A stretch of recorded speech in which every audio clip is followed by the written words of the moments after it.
The U.S. Supreme Court is expected to hand down its decision on presidential immunity today, and more Americans are traveling for this 4th of July holiday season. Good morning. I'm Corfa Coleman from NPR News, and here are today's top stories. The U.S. Supreme Court is poised to hand down its highly anticipated decision on presidential immunity today. NPR's Windsor Johnston reports the case involves former President Donald Trump. 4 cases remain to be decided, including whether former President Donald Trump has immunity from prosecution for acts taken while in office. The case stems from a federal indictment that accuses Trump of conspiring to overturn the results of the 2020 election, knowingly spreading falsehoods, and encouraging his supporters to storm the Capitol building on January 6th of 2021. Attorneys for Trump argue that former presidents are entitled to absolute immunity for their official acts. Lower courts have rejected that argument, including an appeals court in Washington, D.C. Windsor Johnston, NPR News, Washington. The National Hurricane Center says Hurricane Beryl is storming toward islands in the southern Caribbean, and it's again a Category 4 storm. Its top sustained winds are now at 130 miles per hour. Residents of Grenada and nearby islands are being told to prepare for life-threatening storm surge. Israel has released dozens of Palestinian detainees and returned them to Gaza.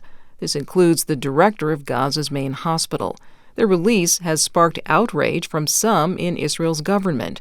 NPR's Daniel Estrin has more from Tel Aviv. The most prominent detainee returned to Gaza is Dr. Mohammed Abu Salmiya, director of Shifa Hospital, detained since November when Israeli troops fought militants in the hospital. He told news channel Al Jazeera his fellow detainees lost around 50 pounds each, and some detained medical workers died in detention. He said he was never charged with a crime.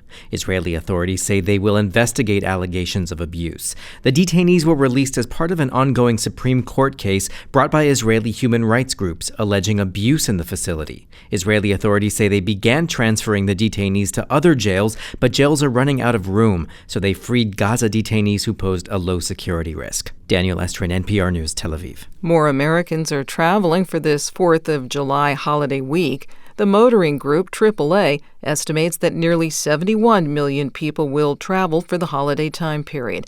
That includes flying. Kelly Woodward is the chief operating officer for the Houston Airport System, or HOBBY. She's offering advice to airline passengers. HOBBY is pretty much business as usual, advertising 2 hours before a flight, and then also check with airlines to make sure everything is on time and you're ready to go. The TSA says that last week, nearly 3 million passengers went through U.S. airports in a single day, setting a record.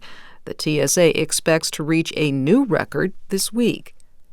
You're listening to NPR.